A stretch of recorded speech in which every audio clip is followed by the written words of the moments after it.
Hello, early arrivals. We will start in 1 to 2 minutes, so we're waiting for more attendees. So please do us a favor. You can't talk in this webinar, but you are allowed to raise questions. Please, can someone raise a question so we can see that you hear me and see our welcome screen? Thank you.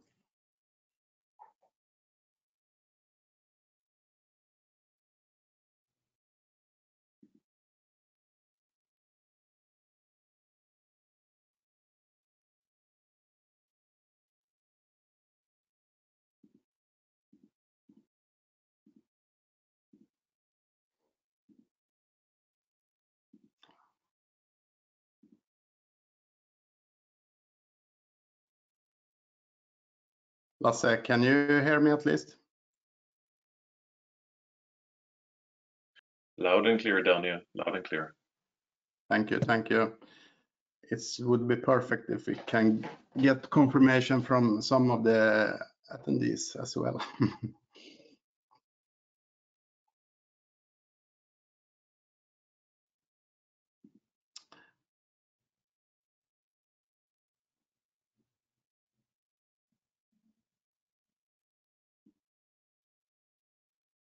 Thank you. Thank you. Then we have a confirmation, and the clock is 12:30. So let's here in Sweden, not in Finland. So let's start. Hi and welcome everyone. Thank you for joining us today for our expert-led webinar series. And the name is From Confusion to Clarity. This series is tailored for senior executives here in the Nordic region, and we are thrilled to have you here.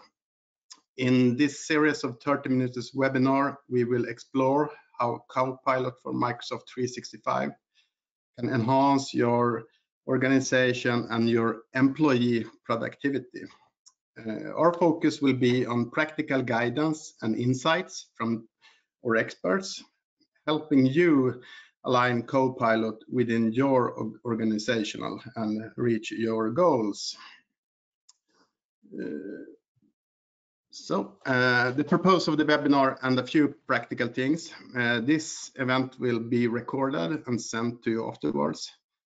You will also find contact details both to me and my experts, and as well to local Innofactor representatives. So we at Innofactor are covering all the Nordic countries, and so please feel to contact your local contact at Innofactor.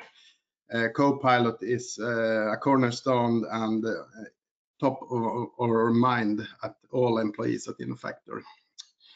Feel free also to raise questions during the event. Use the question or chat functionality, and we will do our best to try to answer them.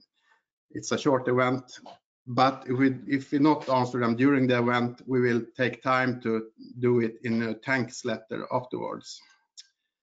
As I mentioned, it's a 4-session series, and today's session is about understanding the potential of how Copilot can help your organization automate tasks, provide valuable insights, and boost your overall productivity.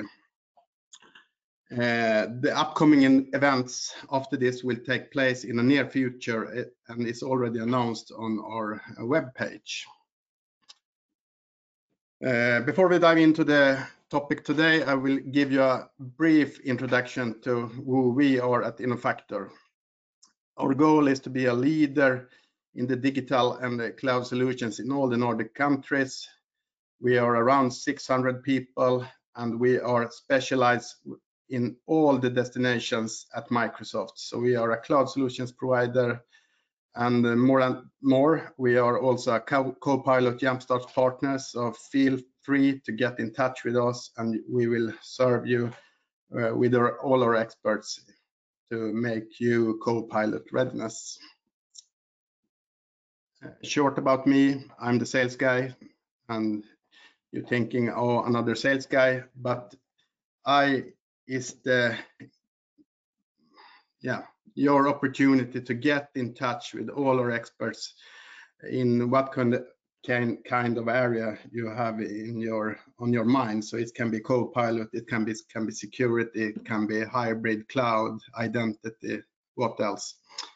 So don't be afraid to get in touch with your sales guy. It can be me or your local one in someone in the Nordic countries. And today I'm delighted to introduce our expert speaker of today's session, and his name is Lasse Wedö. Lasse is a colleague of me and all the other Innofactor employee, and Lasse also have a Microsoft title. He is a Microsoft most valuable professionals. So it's yeah, Lasse, please take over and give some short introduction about yourself. Thank you, Daniel. Can you verify that you see my screen okay? I see same screen, so can you go back once? No, yeah, I'll just tell me if you don't see the progress that I come with.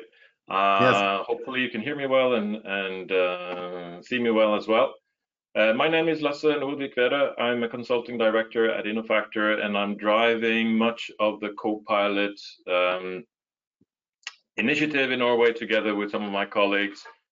We have teamed up with all the Nordic countries in order to deliver this series for you, and I'm looking forward to having 25 minutes, I think, to talk about some of the important things. We're going to talk about Copilot and how you can benefit from Copilot in your organization.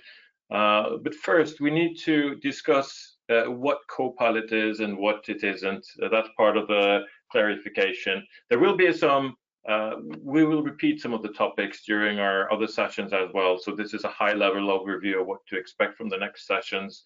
But I think some of the key takeaways is going to be what is it, what it isn't, and where you can start your thinking process already. First of all, what I tell to all my customers is that Copilot is a tool, it's not a solution. I've had very many discussions with customers who say, oh, Copilot can't do this and Copilot can't do that, and it doesn't do this, doesn't do a good job of doing this. And I'm saying, well, you're relying on it to give you a solution where Copilot is supposed to be a helping assistant to fulfill your tasks. So that is one of the biggest things that we need to discuss when we start adopting Copilot at customer sites. It's a tool, it's not a solution. It's supposed to be an assistant. Copilot for 365 is based in Microsoft 365 and the data and the users and the applications in that sphere. We'll later talk about how to expand that, but that's part of another web session. It's supposed to boost your productivity in many different domains.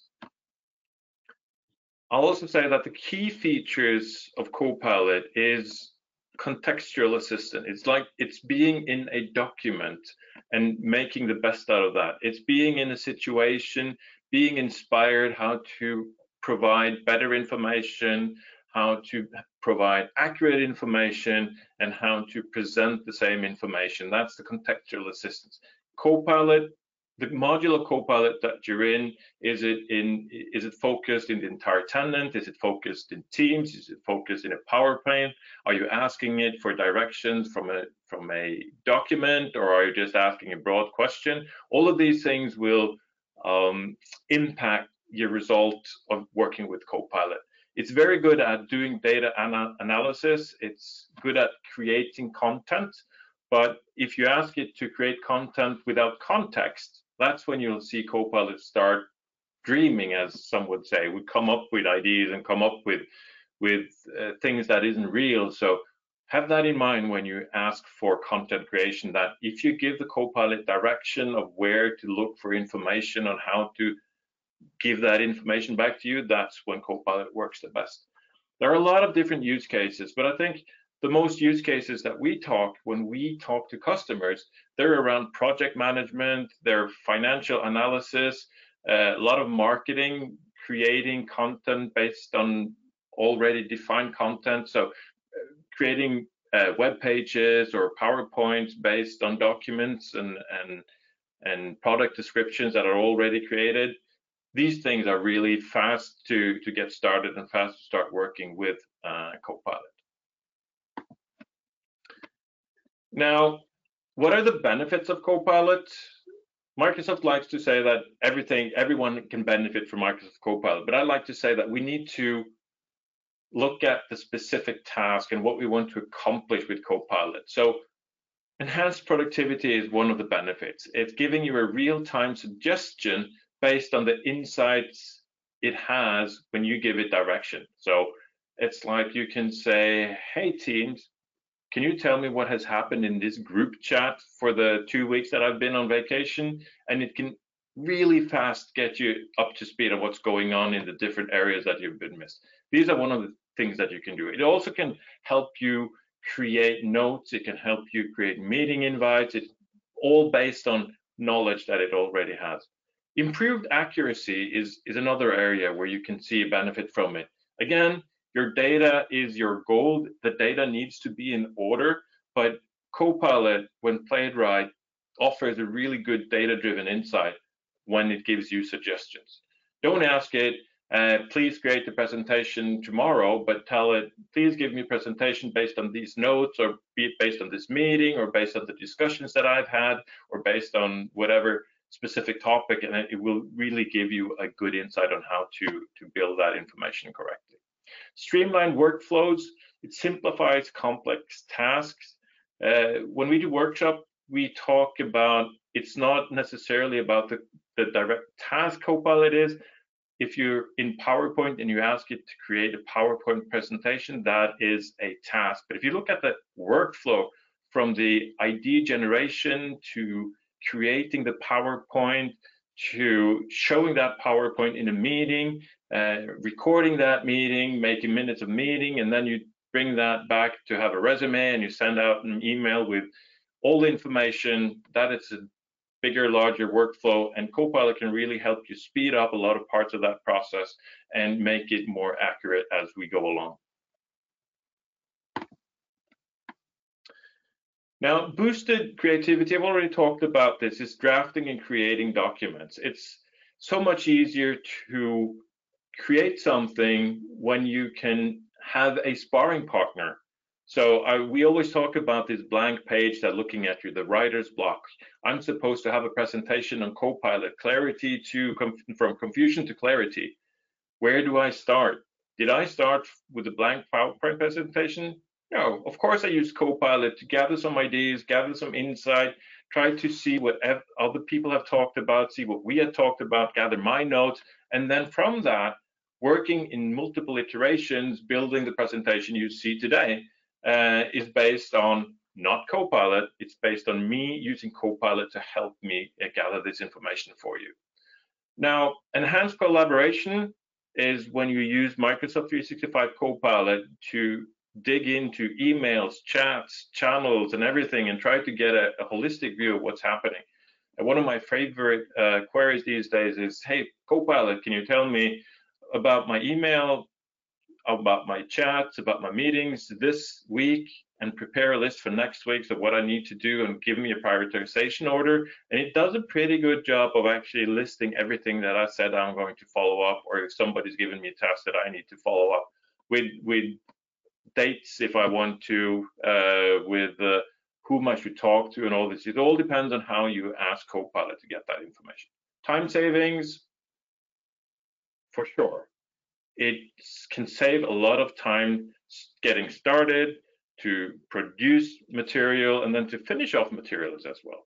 And then, of course, it's a personalized assistance, because Copilot will, over time, learn from your behavior and the way you ask questions back. So if Copilot notices that I always ask in a specific way, or if I always finish something in a specific manner, it will over time adapt to that, so it gets more and more personalized. This is maybe for some a scary aspect, but it's not like surveillance. They're not trying to know what I'm doing, but it's a way of trying to make it personal to me, make it work the way I work. So it doesn't, in the end, Copilot will not have the same answer for everyone. It will be slightly different, colored by our personality, so to say. But before you get started deploying Copilot, and this is where I've seen a couple of customers have gone a bit too fast, diving off in the deep end. That's why we have the diver here. Before you get started, you really need to understand the business needs.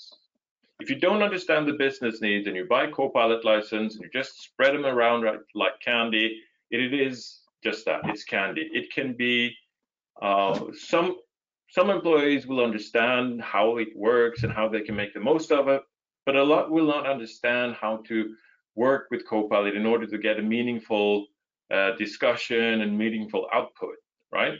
So why do you want to buy Copilot? That's the first step. You need to identify the specific use cases and the specific business processes you want to support with Copilot. So important. Are you going to support HR? Are you going to support marketing? Are you going to support sales? Are you a content creator? Are you writing a lot of emails? Be very specific and start there, because that's when you can set context for users and Copilot, and then you'll learn how the technology works. Now, stakeholders is also very important, because unless there's a buy-in from the management, unless there's management buy-in from middle management and leaders and people who really have something to say within the business, it won't fly. Stakeholders need to learn and see the benefit of how Copilot works in order to drive the adoption internally and make people use it. Gather your requirements. What are the specific requirements that you have? You need Copilot to work faster, work better, find information you can't find now. All of these things are important things to discuss. And then set the expectations. Make sure that all users understand that it is not the solution. Remember, I said it's a tool. You can work with it, you can have a dialogue with it, you can discuss with it. Sometimes it doesn't always give you the correct answer. That is depending on its input. But if users know this and know that, okay, I got an answer from Copilot, now I need to read through it and understand what's happening, if it's right or it's not, then users will be satisfied with the result. If the expectation is that you ask a question to Copilot and it always comes back with perfect answers, you're setting things up to fail, and you'll see the adoption die away pretty soon. And then take ownership of Copilot adoption.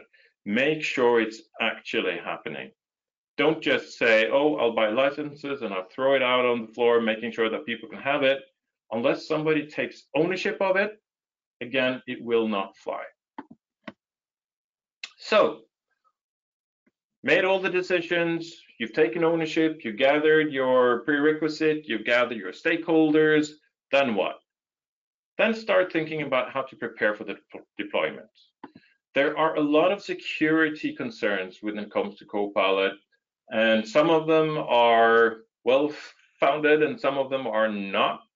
But make sure that your IT infrastructure meets the necessary requirements. What do I mean with that? Well, I had a customer who was looking into Copilot and realized they're on a Citrix platform. So they have a Office version that is not very compliant with Copilot yet, because not of all the new features are out there, because they're 6 or 12 months behind on the release schedule. That's one thing. Make sure that all the devices that are supposed to be used, all the users have the latest and the greatest versions of Office. That's one of the things. Make sure they have access to internet. Make sure that you actually store your information in a place where Copilot can find it. Not Facebook at work, not an on-premise file share, but actually in Teams, in SharePoint and OneDrive. And when you get to the part where you extend Office 365 Copilot into other data sources, that data source is maintained as well. Evaluate the security risks that you have. Do a security assessment. Make sure that you listen to what Microsoft says about what should be secure. They focus on users, so access, MFA, conditional access. Look at the applications. If the users aren't coming from a desktop, if they're coming from mobile, make sure that that application is protected. Also, make sure that your applications in the cloud are right. So you're doing your job of maintaining SharePoint, maintaining Teams policies, Exchange policies, so you have your security in order there. Then the devices. From where can users actually access company data and Copilot, and how do they store that information? Are they on protected devices, or are they just running around with anything? Bring your own device, and you suddenly expose a lot of information out there. And lastly, the data, and I'll talk about the data here. The data preparation. Make sure that you have a clean house, or organize your data to ensure high quality inputs. What I mean with that is Copilot can see whatever the user can see. A lot of customers have migrated over the past. They have information that the user potentially can see, but they haven't been hidden from them. So make sure that you have your security access in order, make sure that you have maybe purview and data labeling in order, and make sure that it's the right type of content and not old content. You don't want Copilot to find old templates and old information if you want to build something new tomorrow. So establish that data governance policy to make the integrity and security in order. And then we're going to have a session from Morten later on that is all about adoption. I'll just want to touch upon some of the important aspects here. User training. Again, it's a culture shift to start using Copilot. It's a different way of working. It's not just a tool. It's actually a tool that you talk to, and it requires some insight of how this tool works to make the best of it. So do some trainings, short videos, have focus group sessions, and make sure that the end user who gets the licenses know what it's for, how it works, and set up some expectations for them. Promote the culture of continuous learning and adoption. I mean, so if I find a great prompt or a way to use Copilot, I'll make sure that I use that with my coworkers, or maybe even the entire company, by posting it somewhere and saying, hey, I just realized if I do this, I get this kind of result, and it was amazing for me. Make sure that people share that information. Start small, by the way. Start with pilot groups, and this is where you also can really talk about that sharing aspect. Make sure that you have test groups. Make sure that you make small test scenarios of your first use cases, and validate that they work within your company for your specific needs and requirements. Take feedback and learning from the pilot group. Build a knowledge base. Make sure that you share that knowledge base with everyone, and expand slowly instead of just throwing it out to everybody at one go. And then you need to keep an eye on the progress. So our suggestion is to establish a center of excellence and support. Build that center of excellence. I don't know, Teams, SharePoint, whatever suits you best. We can help you with that. And then you gather the learning and insights. You share pain point analysis. You share adoption flows and rights, and gather that kind of momentum internally in the organization. You start, of course, with a pilot group to the center of excellence, and then you gradually expand from there. And then encourage that excellence center to share your success story. Then you should actually measure your success. You need to define what you want to achieve by using Copilot. So define those KPIs that are important to you. They can be different from company to company. Collect and analyze these data, share them if you can, and assess the effectiveness, and then you can plan for further rollout. Well, this is a great slide. Change is permanent, okay? Copilot has now just been released, and I'm saying just now been released, it's over a year old, but it changes from day to day, from week to week, month to month. So if I go out to a customer today, I can't use my slide from before the summer break because some of the functionality has been improved or changed already. I also have this discussion with people who say, well, Copilot for PowerPoint doesn't work that well because it doesn't do this and this. And then I have to ask, when did you try?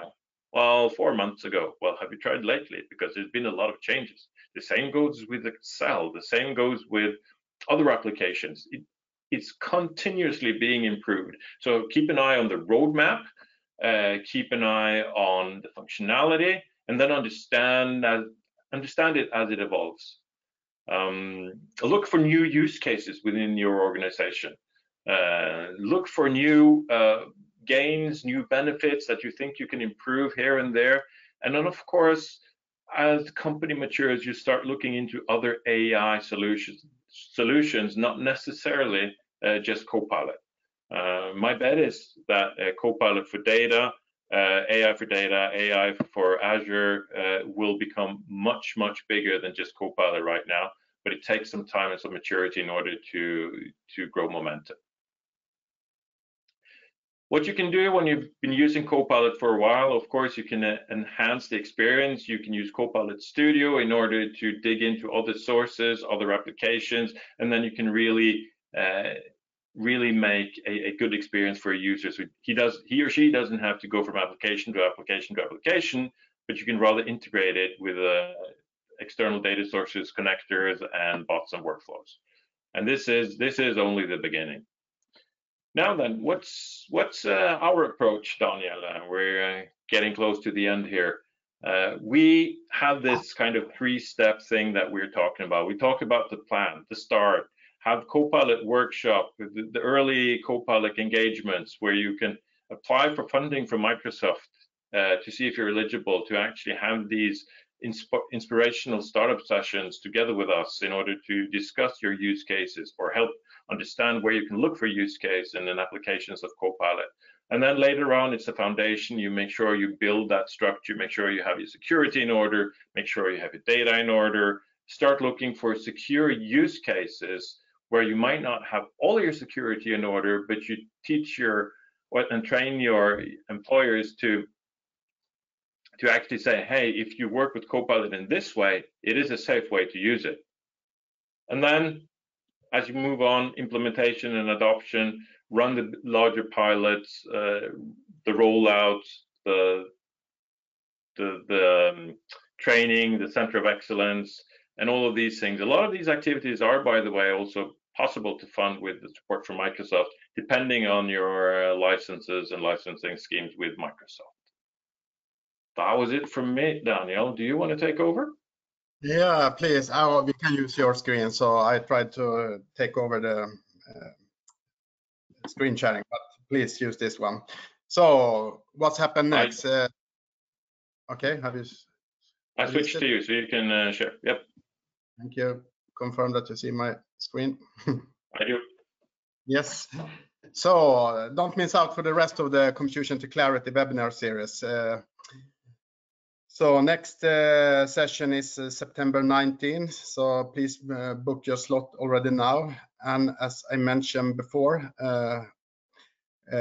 please, if you already have questions regarding this, I cannot see any questions in this webinar, but feel free to do a reach out to me and I will take care about your question and this will be answered by your expert, of course. So, and here is some contact details to try to switch contact details to me and a few of my Nordic colleagues. But if you know someone else, you maybe have another account manager at Innofactor, please get in touch with them because it's top of our mind. Daniel, there is one question for us asking if we can provide some examples of how organizations have encouraged their users to adopt Copilot to gain return of investment from the investment. I would say those companies, we have companies where we're out helping them driving the adoption. They're setting up center of excellence. This is why we have this presentation, because we do this over and over and over again. We come into customers who have bought Copilot licenses and they feel they have failed because they're not driving the adoption. People don't use it the way they expect it to. So that's when we say you need to set the expectation right with the users. So we're at customers, we're building center of excellence. We do stand-ups weekly or twice a week. We have these focus groups. We discuss. We engage with the stakeholders, find the pain point analysis of where they have a lot to do, what kind of tasks are cumbersome, what are their goals, what do they want to achieve, and then we set that up systematically in an adoption phase over 6 to 8 weeks where we can help them get things rolling. And it's really interesting to see when you start talking to people, you see the light bulb, I would say, that, oh, that's the way it works. And that's when you get the real traction out of customers. Thank you, Lasse, for recognizing that question. I missed it. One more thing. Do you have any figures of how many projects fails or success now? So, and what is the main reason why they're failing? Is that a question for me? Yeah. So it was a bonus question from me. Oh, so I haven't failed any quests yet. No, so again, Copilot is fairly new. So we are in the middle of a lot of adoption runs. And we do see, as I said, I do see that those who've tried to do some adoption, they fail because they don't have stakeholders, right? So as a management or process owners, project leaders, they don't understand how to use it. So they kind of have a negative feel of what it is and what it is not. They have the wrong expectations. And then it's doomed to fail. As I said, because they expect it's a solution and not a tool. So start talking about the tool and how it works, how you don't ask one question, Danya, you ask multiple questions. You reiterate, you get some data back. If you say, but this isn't what I was looking for, but can you do it in a different way? I didn't want bullets. I actually want a long paragraph, or the other way around. I actually want to verify this data up to this data, but you misunderstood me. So that dialogue, you should think it of a sparring partner, someone to talk to, someone to get some insights and information from. But again, you're the pilot, Daniel. It's not the co-pilot that's the co-pilot. It's no autopilot. You are the pilot. So you need to understand what you want to achieve, and you need to have a determined mind of how to understand it. And that would kind of be the segue into what Morten is going to talk about, because he's going to talk about adoption. He's going to talk a bit more about how you can have this strategy set up.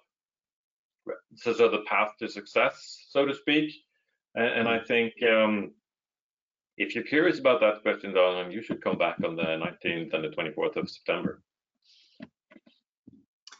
Okay, so we are on 1 o'clock Swedish time, 2 minutes over. So thank you all for participating, and feel free to get in touch with us at Innofactor. And one reminder, please don't forget to book your slot September 19.